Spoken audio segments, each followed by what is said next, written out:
making some progress here, believe it or not. This is the bar. I have a granite top coming in next week for it. It's an L shape. It goes around to the window. But this is kind of what happens when your life erupts in chaos. I mean, just to move all this stuff around has kind of been a major ordeal. I've got a bunch of motorcycles over here. I've got my car. I've got wood everywhere. I've got ladders everywhere. I'm hoping by the end of the week I'll actually have my bar signs up, and I'll be pretty much done with staining a bunch of trim for the bar.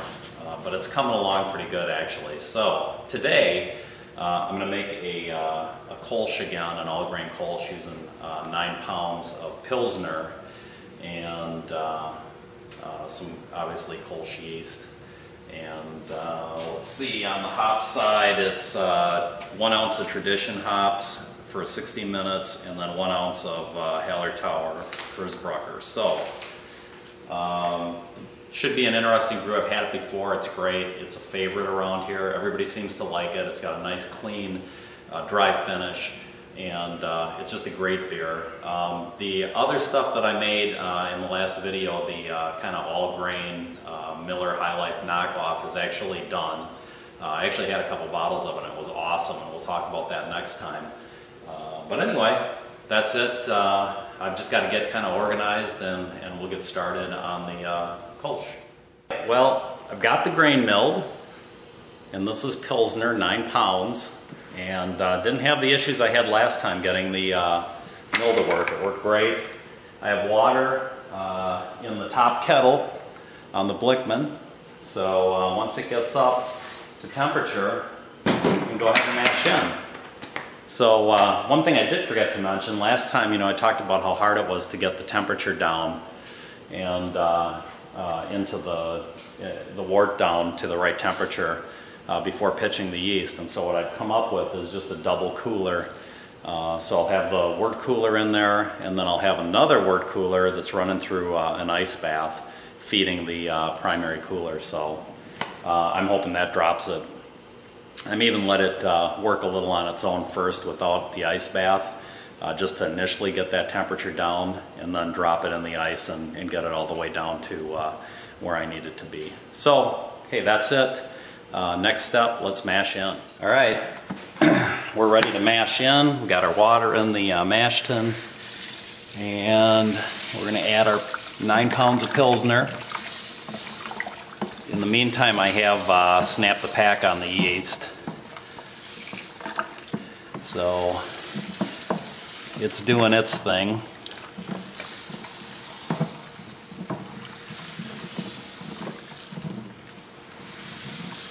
Put the temperature in here at 168. So the water in 168. And then we'll be on a rest for 1 hour, which is going to give me a little time to run out and get some more propane just in case. So right now all I'm doing is mixing the grain in to make sure there's no dough balls, and then we'll be on a 60-minute rest, and then we will come back and start to do our sparging. So see you in a few minutes. All right, we're going to collect our first runnings now and recirculate them until we get some nice clear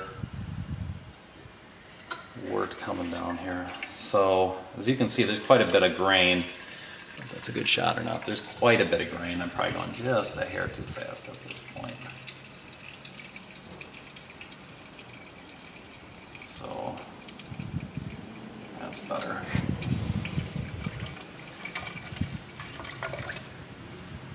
It's starting to run pretty clear already.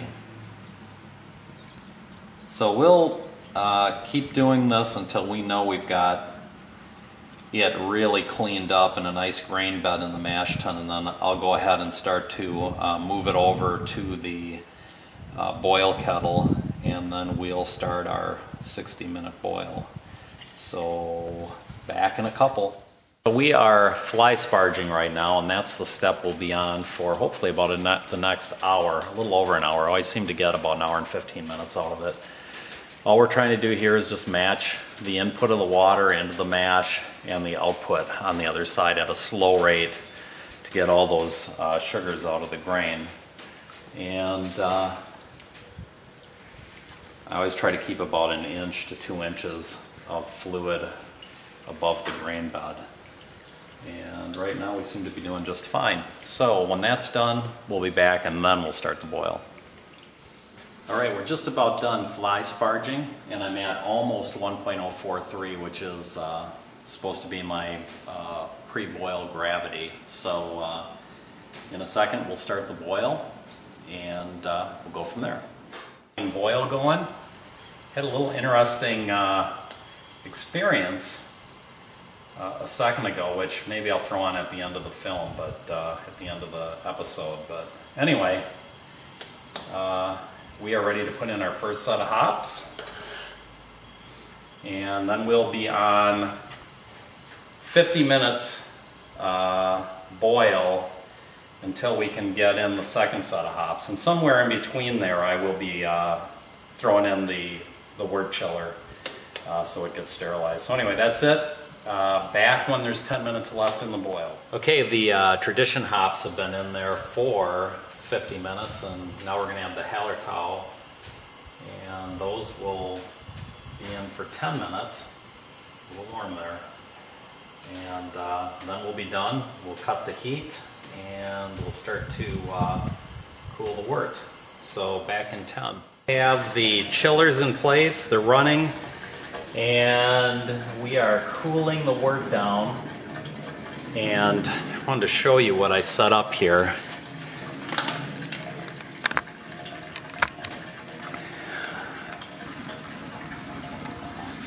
So right down here at the bottom of the screen, you'll see the very first chiller, and that is in a bucket of ice. And actually there's some water in there as well. And then as the water comes through the hose, it's going up into the secondary chiller, I guess, or you could call it primary depending on how you look at it. And that colder water then is going through there. And it's dropping it fast. I mean, I just started it and I'm already down to 180, so let's see how good this is. Hopefully it's the cure for what I need. And I have another bag of ice, and I've got 2 bags of ice here in the bucket with a little water, and I have another bag of ice standing by if I need it. The other thing that's good about doing this, and actually probably one of the biggest advantages is, yeah, you can just get your home brew in there. That's what I'm talking about. So anyway, back in a couple. Okay, we've chilled it down. Didn't work as good as I thought it would, and I think partially because I went with a little water in it. I think next time I'd probably use 4 bags of ice as opposed to the 3, or maybe just pile the ice in on top of the chiller as opposed to making it kind of an ice water bath. But in any event, I think it was more efficient than last time, and I'll probably have to play with it to kind of fine-tune it. But otherwise, I think it went well. So we'll get the wort into the fermentation pail. I'm going to aerate it and add the yeast, and we'll be all done after we put the airlock on. So we'll be back in a minute. Just doing a little aeration to the wort.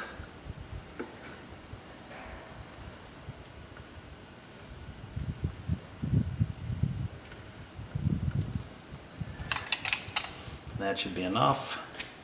And then I always turn it on again and put it in the sanitizer just to clean it out, even though I am going to boil it again. Okay. And then it's just as simple as adding our yeast. And I'm going to throw the lid on and the airlock, and we'll be done. All right, guys, wanted to share this with you. My first beer at my bar, even though the top's not here and I still have some work to do. This is the wonderful High Life Ale.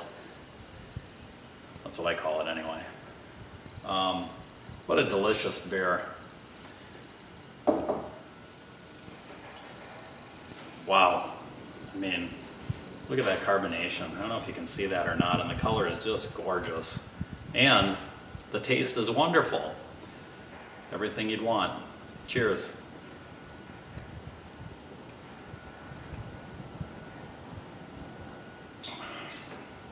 Now that's an addicting beer. Super. So, we're all squared away. I've got the airlock on, the final gravity reading. Our post-boil gravity reading was a 1.048, which was spot on the money, just like the 1.043 was for the pre-boil gravity. So last time we talked, I said, man, if I can make that batch work out, meaning this batch, I can brew anything. Today went real smooth. I don't know what that means. I don't know if it's an omen, you know, a bad omen. Hopefully not. Hopefully everything will turn out great. Still got to work on the chilling a little bit and get that kind of fine-tuned, but I feel somewhat hopeful because how fast it dropped. It didn't really get to where I wanted it, but you know, neither did this, and it turned out great. So anyway, that's it for now.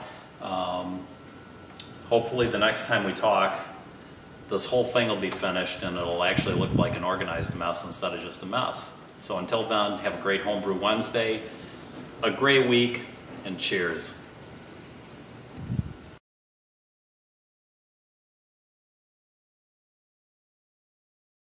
We are ready to drop in our first set of hops. Whoa. That's the first time that's ever happened. I was a little bit worried about a boil over there, so I'll have to restart it. This has been a Matty Boy presentation. Say bye-bye, Matty. Bye-bye.